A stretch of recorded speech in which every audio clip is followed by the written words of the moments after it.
Farmers are used to adapting to changing markets and trends. Jeff Ishee, the only full-time farm reporter in Virginia at WSVA Harrisonburg and a farmer's market consultant, says smart farmers are always looking for opportunities. I've been told by a couple of farmers that if you farm like your granddaddy did, you can expect to earn what your granddaddy did. Dr. Alan Grant at Virginia Tech says one trend that may not be on most Virginians' minds is the coming world population boom. The U.S. Census Bureau estimates there'll be more than 9 billion people on Earth by 2050, an increase of 3 billion mouths from today.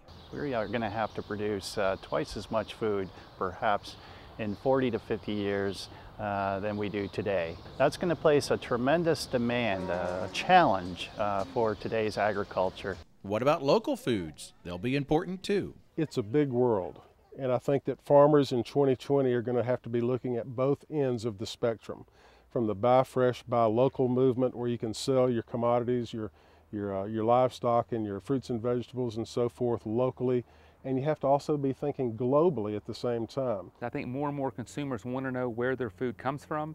They want to know the farmer that produces the food. So I think the whole locally grown is going to be a huge component, be it locally grown produce that they can purchase at a farmer's market or purchase on the farm, all the way through to the agritainment end with corn mazes, and pumpkin patches and wineries. Matt Lohr of Rockingham County is a former delegate to the Virginia General Assembly, Virginia's new Commissioner of Agriculture and Consumer Services, and a fifth-generation farmer himself. When we look at the future of the industry, I think you'll see more and more farms will become larger. You'll see more and more folks relying on off-farm income to sustain their farms, and you'll see more and more farms specializing in those niche markets. One major concern for all farmers is increasing government regulation, especially with the recent push to improve the health of the Chesapeake Bay. We don't need to have continued regulation after regulations put on to us. We need to be more funded in the cost share programs that would help us better protect the environment and be better producers of agriculture. It's going to be very tough, and I think at some point our congressmen, our senators and delegates and legislators, they are going to have to realize that the farmer is between a rock and a hard place.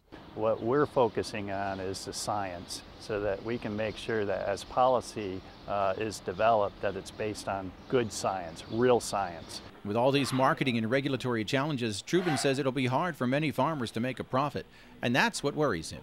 Eventually they're going to go out of business because they can't pay their bills.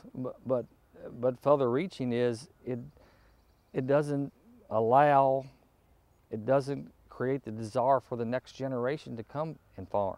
I'm convinced that if we can keep agriculture profitable, give farmers the tools they need to prosper and succeed, that alone will go a long way towards our farmland preservation, because a farmer that's profitable and successful has a lot less tendency to sell off for development. Maintaining farmland is important as the state of Virginia continues to grow. Just as important is encouraging more young people to go into agriculture. When I go to farmers markets all around the Commonwealth of Virginia, and I go to greenhouses, and I go to kind of the non-traditional agriculture, I see a lot of younger people involved, and they seem to be motivated, they seem to be excited about the future of agriculture here in Virginia.